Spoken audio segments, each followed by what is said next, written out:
இனிமே கண்ணை மூடிட்டு கடலை எண்ணெய் வாங்கலாம். ஏன்னா மந்த்ரா கடலை எண்ணெய் இதயத்தின் தயாரிப்பு. வறுக்க பொரிக்க ஏன் எல்லா சமையலுக்கும் மந்த்ரா தான். மந்த்ரா கடலை எண்ணெய், அபார ருசி, ஆரோக்கியமான உடல் நலம். ஜேம்ஸ் அண்ட் கோவின் வேலண்டைன்ஸ் டே சேல் பிப்ரவரி 13, 14, 15 மற்றும் 16. Happy Valentine's day. தமிழக பாஜக முன்னாள் தலைவர் அண்ணாமலை மீது திமுக எம்பி பாலு தொடர்ந்த அவதூறு வழக்கு சென்னை சைதாப்பேட்டை கோர்ட்டில் விசாரணைக்கு வந்தது. அண்ணாமலை நடத்திய குறுக்கு விசாரணைக்கு பாலு பதிலளித்தார். முன்னாள் மத்திய அமைச்சர் அழகிரி, நான் மத்திய அமைச்சராக இருந்தபோது 10 பெரிய கப்பல்களை வாங்கியதாக பேட்டியளித்துள்ளார். இது தொடர்பாக 2014 ஏப்ரல் 4 பத்திரிகையில் செய்தி வெளியாகியிருப்பதாக கேள்வி எழுப்புகிறீர்கள். இந்த வழக்கிற்கும் நீங்கள் கேட்கும் கேள்விக்கும் சம்பந்தமில்லை.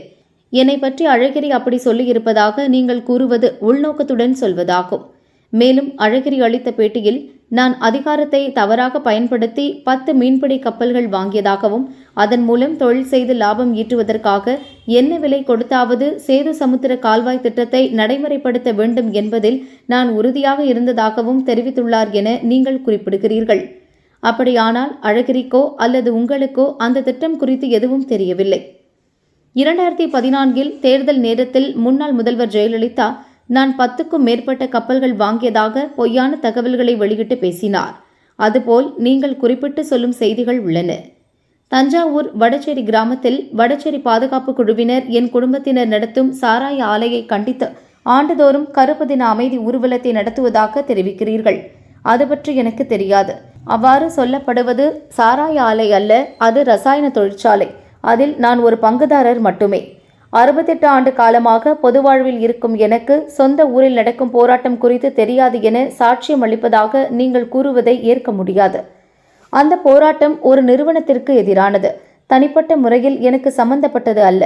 நீங்கள்தான் உங்கள் வீட்டு வாடகையை நண்பர்கள் செலுத்துவதாகவும் நீங்கள் அணிந்திருக்கும் 5 லட்சம் மதிப்புள்ள கைகடிகாரத்தை நண்பர்கள் கொடுத்ததாக சொல்வதுதான் பொய்.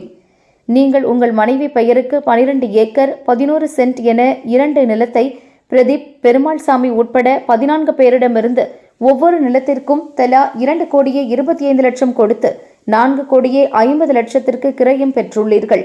சமீபத்தில்தான் நீங்கள் அரசு பணியில் இருந்து ஓய்வு பெற்றீர்கள். அப்படியானால் உங்களுக்கு நிலம் வாங்க ஏது பணம்? உங்கள் மைத்துனர் மற்றும் சிலர் செங்கல் தயாரிப்பு ஆலை நடத்துகின்றனர்.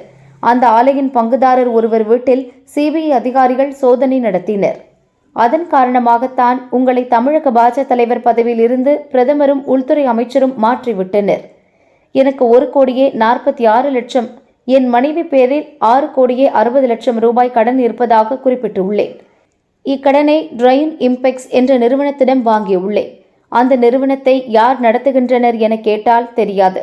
என் மகன் ராஜ்குமார் அதன் உரிமையாளர் என்றால் அது குறித்து எனக்கு தெரியாது.